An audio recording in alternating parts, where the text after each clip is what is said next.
तो hello friends, welcome to easy English summary. तो आज की क्लास में हम पढ़ने वाले हैं क्लास 6 का चैप्टर नंबर 1, जिसका नाम है अ टेल ऑफ टू बर्ड्स। ये जो चैप्टर है ये एक मोरल स्टोरी है, जिससे हमें एक बहुत अच्छी सीख इस चैप्टर के एंड में मिलने वाली है। तो बिना टाइम को वेस्ट किए इस चैप्टर को स्टार्ट करते हैं।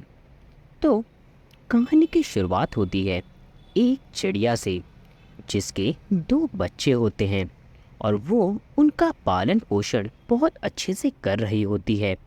एक बहुत बड़ा लंबा सा पेड़ होता है, जिसमें एक ऊंची डाली पर उनका घोंसला बना हुआ होता है।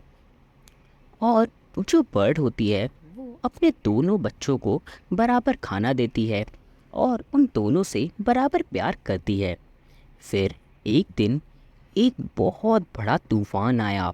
बिजली कड़कने लगी, बारिश होने लगी और तेज़ हवाएं चलने लगी, जिससे कि आसपास के सभी जो पेड़ थे वो टूटने लगे। और अनफॉर्चुनेटली जिस पेड़ पर वो चिड़िया अपना घोंसला बनाकर बैठी थी, वो पेड़ भी टूट गया और एक बहुत बड़ी सी जो ब्रांच थी वो आकर उस चिड़िया को लग गई, जिसकी वजह से वो जो चिड़िया थी वो मर गई। लेकिन उन बच्चों की किस्मत अच्छी थी कि वो बच गए और तेज़ हवाओं की वजह से वो उड़ गए अलग अलग। वो दूर उड़ते हुए चले गए। उनमें से जो एक था वो तो एक गुफा के पास नीचे गिर गया, जहाँ पर लुटेरे रहते थे और वो लोग लोगों को लूटा करते थे।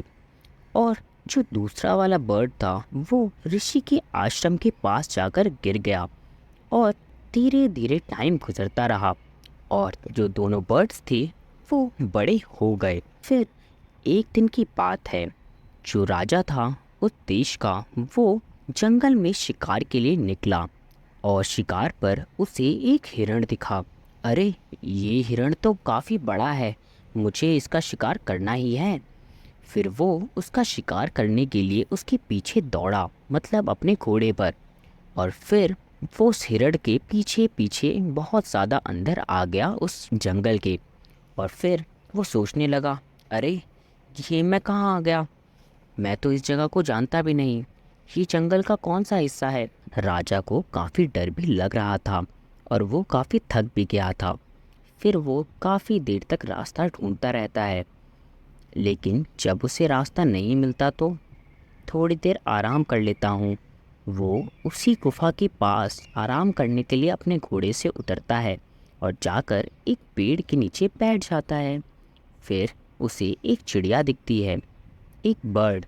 और फिर वो बर्ड कहता है, सुनो साथियों, देखो आज यहाँ हमारे पास कौन आया है, राजा।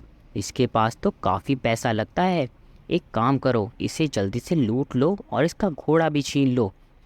राजा ने जैसे ही ये बात सुनी, वो वहाँ से घोड़े पे बैठकर वो जल्दी जल्दी वहाँ से निकल गया और फिर वो उस ऋषि के आश्रम के पास पहुँचा।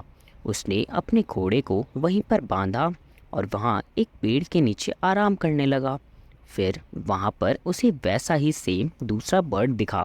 उसने उसका स्वागत किया। उस बर्ड ने कहा, राजा जी, आप यहाँ पर, हमारे तो बहुत अच्छे भाग हैं जो आप यहाँ पर आए। आप थोड़ी टाइम यहीं पर आराम कर लीजिए, ऋषि कहीं पर गए हुए हैं, वो जैसे ही यहाँ पर आएंगे वो आपका स्वागत अच्छे से करेंगे। जो राजा था वो बहुत ज़्यादा हैरान हो गया कि ये बिल्कुल सेम टू सेम वैसा ही बर्ड है और ये मुझसे इतने प्यार से बात कर रहा है और वो मुझे लूटने को तैयार था। फिर राजा उस बर्ड को कहता है, अभी पता है, यहाँ नीचे उस गुफा के पास तुम्हारे जैसा सेम एक बर्ड था और उसने तो मुझे लूटने को चाहा।